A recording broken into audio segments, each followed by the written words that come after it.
Good afternoon. I'm Ben Bugbee, and today we have the great pleasure of chatting with Steve Simon, the Secretary of State for the great state of Minnesota.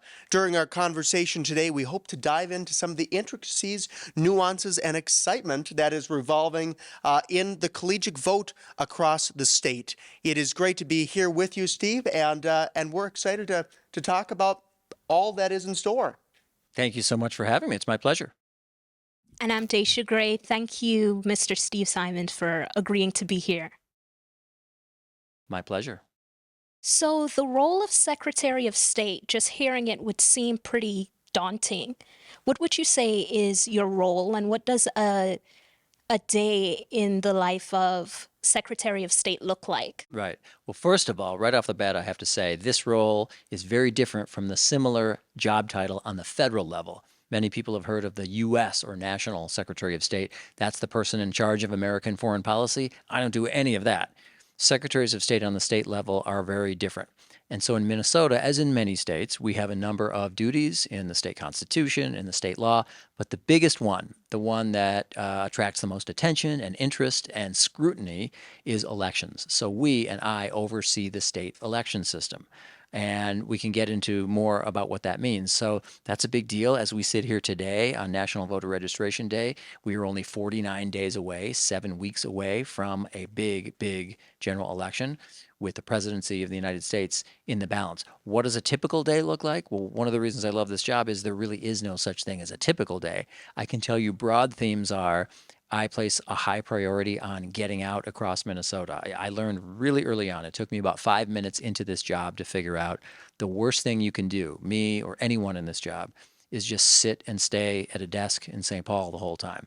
It's bad for the office. And so I regularly visit all 87 counties. So I like nothing better than being on the road. And today's a great example of that because it's National Voter Registration Day. We've been crisscrossing the state, and we're going to continue to spread the word over the next 7 weeks about people just embracing their opportunity to vote in this country and in this state. Great response. Thank you. And why would you recommend students getting involved in local elections? Well, look, your vote is your voice. And I sort of look at the difference between not voting and voting as the difference between being a passenger on a ship and helping to steer the ship. Which do you want? If you want to help to steer the ship, part of that means voting. There are other ways too, but voting is a really, really big deal. And I think, in my opinion anyway, far too often when people like me come to campuses like this, the message about voting stays in the zone of sort of the good deed. You know, the idea of, hey, you should vote because it's the right thing to do, or you should vote because people have fought for the right to vote. And those are excellent reasons to vote. We should never ditch those. But I want to add to that and say to everyone of every age, frankly, not just students, look, voting is in your self-interest. This is not a blood drive. This is not, please do this selfless act that is probably going to help someone you'll never meet. That's not what voting is. Communities and people that vote tend to get more attention. And when they get more attention, they tend to get more of what they want. It's not a slam dunk. It's not every time, all the time. But the odds are far better that you're going to get the attention and the outcomes if you vote. So it's not just like helping a little old lady across the street or some good deed you're doing. This is really consequential. And it's not just the presidency either. I mean, from school board to city council to governor to whatever, who gets elected to what has downstream effects that affect us all every day. So help steer the ship. Use your vote, use your voice. And as I'm trying to emphasize on days like today, it's so super easy. I mean, all you have to do to register to vote is go to our website, which is mnvotes.gov, or you can scan a QR code somewhere like on campus today, and it takes you 2 or 3 minutes tops to just get in the system. And in Minnesota, we're fortunate enough that you can even do it on game day. There's no pre-election cutoff. You can stroll into your polling place right on election day. You can register to vote and you can vote. So that's my message today in particular. And what would you say is the specific benefits of students voting? Well, students are one of those communities that I'm talking about. And when I say communities that vote get more attention, that's any way that you define a community. It can be based on geography. It can be based on age. It can be based on status, like student status. It can be based on gender, a hobby, fellow chess players, whatever. However you define community, if that community votes, they're going to get more attention. So let me give you an example. In the last election in 2022, which of course was not a presidential election, the voting rate of those who are age 18 to 29 was about 36%, so a little over a third. The voting rate of people over 70 was in the mid 80s. So mid 80s versus 36%. Now just think for a minute, a thought experiment, what would happen if younger people age 18 to 29 voted even, halfway there to 86, voted in the 50s, let's say, something like that. I think that young people, students in particular, would get a heck of a lot more attention paid to the issues that they care about.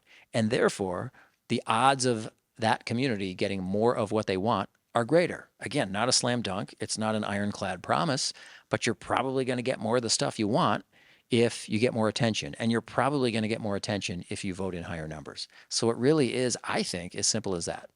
Yes, sir. Thank you.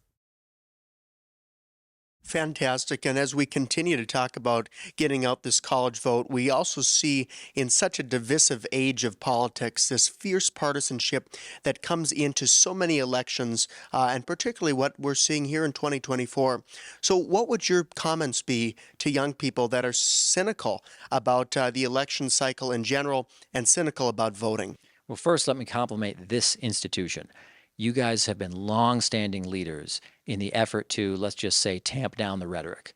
I've seen evidence of that today on campus, but not just now. When I've been here in the past as well, you have an excellent reputation for doing that. You can disagree without being disagreeable, and that's good. And we all have more work to do on that front. Look, what I've said about this election is this.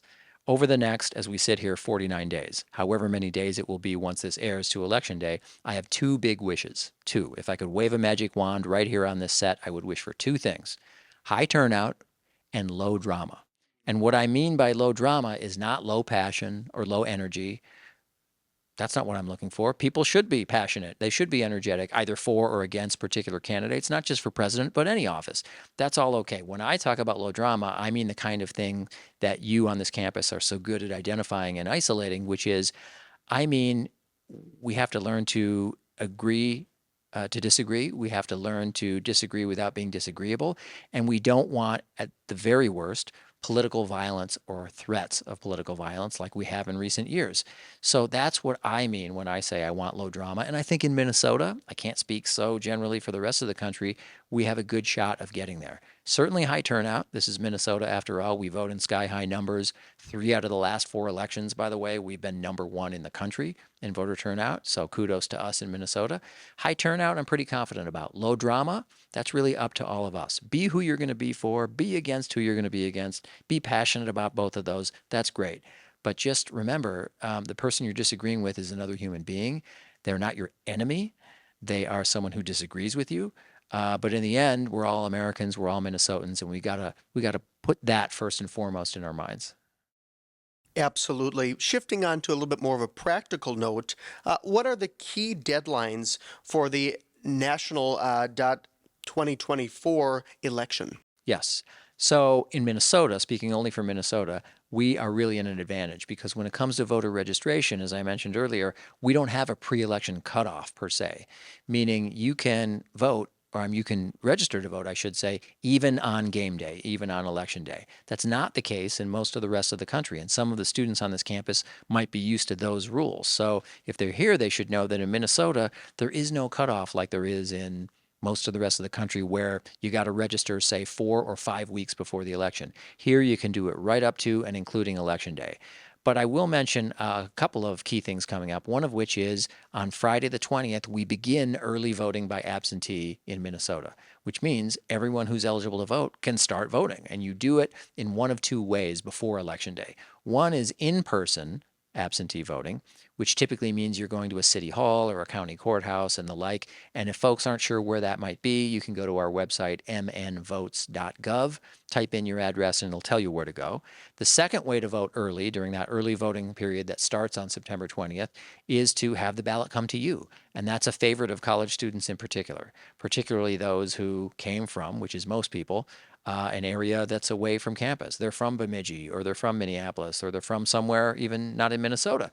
So they can order the ballot to come to them again by going to mnvotes.gov, and they can vote that way on their own pace, on their own timetable, from a desk, from a dorm room, whatever. So that's the key deadline, I think, is the 20th. And the other thing I should mention is our rule in Minnesota, speaking of schedules and deadlines, is your ballot, if you vote that way, if you vote by mail or if you vote from home, the deadline is you've got to get the ballot back by Election Day, not postmarked by Election Day. Because if it's postmarked by Election Day and it gets in one day later, you're out. But it's got to get there, meaning you've got to mail it back, or under most circumstances, someone can deliver it for you, or you can even hand deliver it if you're in close proximity. You may not be. But those are the ways that you have to focus on to get it back by Election Day. So just flipping back to talking about getting out the vote, as you'd previously mentioned, collegiate vote is never necessarily high across the country, and obviously Minnesota is a leading source of that in all different capacities. But what would your advice be and your way to encourage young voters to get out, and how can colleges especially proceed forward in that mission? No, that's a great question. First of all, our record is really good nationally, but there's always a ton of room for improvement. In 2022, we were third in the country among 18 to 29-year-olds. So that's good, but it's still not as good a voting rate as those who are older than 29. There's a gap, there's a delta there, and we want to diminish that gap. And colleges, in particular, colleges and universities can do a lot. One is what you're doing. Spreading the word doesn't have to be interviewing me, but others with knowledge about elections and just getting the word out. Emphasizing things like National Voter Registration Day, enlisting the administration to include little tips when it comes to voting. Maybe that's a text or an email or other communication that simply has a link to our website or a county or city website or something that gives people that information. So that's one thing they can do. And then there's the other issue too, beyond just the rules, the where do I go, how do I vote. It's a broader conversation, which I know you're so good at on this campus at having, which is beyond just rules. Why should someone vote? Because you can pass all the laws you want, but you still can't force someone to vote. We have the right not to vote in this country too, and that's really an individual decision. So those deeper, maybe harder conversations about why someone should even bother with this, why someone should even spend the energy to try to register and vote. That happens in the classroom, that happens in student life. It's not for me to dictate the particulars, but when an institution like this is intentional about fostering those conversations, which you very much have been for a long, long time, that breeds real success, as you've enjoyed here. Looking at it at a level of governance in general, you've enjoyed 6 years now in your position as Secretary of State, and I see across campus students that are excited to get involved in government in various different levels. What's your advice and encouragement to students that might be interested in seeing themselves run for office or even just become involved? Yeah, well, maybe I'll take those as two separate questions. In terms of running for office, I can say this to your audience right now, even though I haven't met everyone on this campus and never will meet everyone on this campus, I can say with certainty that everyone on this campus could do this job. Everyone. And my advice is to not let, if you're interested in running for office, and some people are, and some people would never want to do that, but even if 1% of you is interested at some point in attempting to run for office, don't ever let anyone tell you that you have to follow a certain path, that you have to punch certain tickets, that you have to major in a certain subject, or go to a certain kind of school, or have an internship at a job at a certain kind of place. Maybe that was once true, but I think it's far less true and getting less true every year as we have people in government, particularly in elective office, from various walks of life, not just the traditional ones, not just the particular majors that stereotypically led to involvement in politics or running for office, but people in all walks of life. Let me tell you, I was in the Minnesota legislature before I had this job. And what's particularly glorious about the Minnesota legislature is it's a citizen legislature, like about 38 out of the 50 states are, meaning we're not a full-time year-round legislature like Congress is. You go to the legislative session, you meet for anywhere from 3.5 to 4.5 months per year, and then you go back to another pursuit. And the legislature is full of people who have broad life experiences: teachers, nurses, lawyers, farmers, business owners, law enforcement, stay-at-home parents. You get the idea. And it's just this great diversity of life experience. And what that teaches you, it certainly taught me, is there are really smart, sharp people from all walks of life who didn't take a conventional path to being elected to at least that public office. And that's my general advice is What you need to run for office is basically a couple things. You need a core set of beliefs. That doesn't mean a policy paper on each of 89 issues. You're not a robot, you're a human being, but you need some core beliefs that you can be true to and live your life faithfully by. And you need to work really, really hard in a campaign, like really hard. A lot of shoe leather, a lot of unglamorous stuff. You need to meet people where they live, literally. And those are the keys to running for office, not so much this degree or this school or all the other stuff. And then just on that other note of involvement at large and how to Yeah. be proactive in government. Yeah, well, involvement in government can mean many things. It can mean working for the government for part of a career, all of a career. It can mean running for office, but it can also mean being involved in your government in other ways. I mean, we're fortunate to live in a country where dissent and disagreement are not only welcome but viewed as healthy. And so get engaged at every level, even if it's to disagree or dissent or be mad at someone. As long as you're not disruptive, as long as it's not violent, obviously, but get involved at any level, the city level, the county level, the state level, the national level, even in expressing an opinion to government, even if you're not in and of government. And that's something that college students traditionally are really good at in our history as a country. And I hope that never ends. We don't live in a place where we have kings and queens and people who are beyond criticism, me very much included. And so I think that, engaging with government is one way to be involved in your government, even if you don't work for it or work adjacent to it, making it better by making your voice heard, A, at the ballot box, but B, just otherwise by showing up to stuff, writing, contacting. That's another way to be engaged. So many people may opt out of voting because they believe that they have to choose a party. Do Minnesota voters need to declare a party when registering? No. We are in the minority of states, thank goodness, and I like that we're not in the majority of states, that does not register by party. In Minnesota, you just register to vote. In most of the rest of the country, the last breakdown I saw was, I think, 32 states. We're one of the 18 in the minority. In 32 out of 50 states, when you register, you declare a party preference. You register as a Democrat. You register as a Republican or Green or Libertarian. You can also declare that you're unaffiliated or independent too, so you don't necessarily in those states have to do anything on the menu. You can say, no, I'm going off the menu. But in Minnesota, we have never, since statehood, had party registration. And I like that because party registration, I think, at least to us in Minnesota, given our culture, seems uncomfortable to be telling someone from the government what your political affiliation is. And so I'm glad we don't have party registration. And by the way, that goes double for actual voting. Just to remind people who might not know or understand it yet, you can vote however you want and for whoever you want on the ballot. You can crisscross and vote for Party X for these 2 offices and Party Y for those 3 offices and none of the above for the next 4 offices. There's no, enforcement of voting for a particular party at all. You're free to vote for whoever you want for whatever reason you want, and we do not register by party in Minnesota.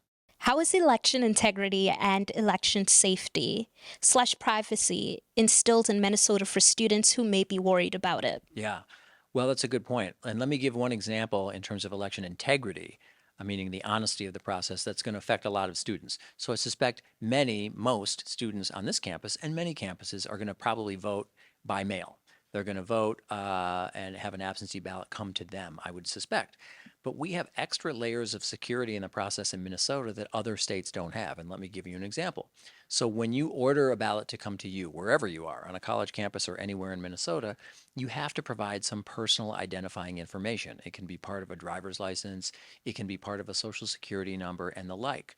And only if the return ballot comes along with that same number will it be counted. And that guards against someone swiping your ballot or someone impersonating you or voting your ballot for you.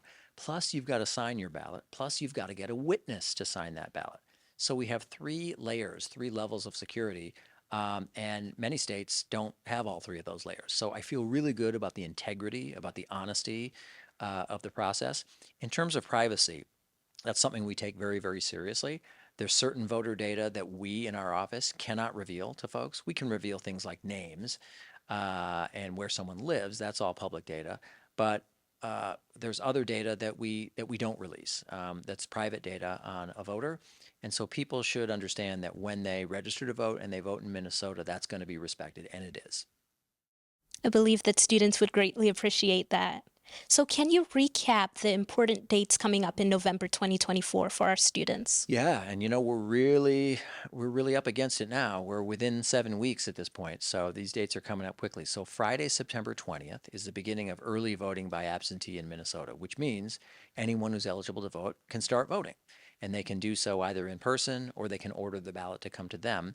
The other key date is on the other end of that process, which is if you order the ballot to come to you in an apartment, dorm, home, whatever, then you've got to get it back by Election Day. Doesn't matter how you do it. You can send it back in the mail. You can have a friend or a family member deliver it for you. You can hand deliver it. You can use a carrier pigeon, whatever it is. Any way that you get it back, you got to get it back by 8 p.m. by the time polls close on Election Day. Those are, I'd say, the two key dates to remember between now and November 5th, Tuesday, November 5th, which is game day. That is the general election day. And for more information on those or any other rules, anyone can go to our website, which is mnvotes.gov. Thank you so much, Steve Simon, for agreeing to be here with us. We greatly appreciate it. As always, ladies and gentlemen, I'm Dasha Gray, and it's always a pleasure getting questions answered for you. Absolutely. I'll just echo her comments. Thank you for making the time to come in today.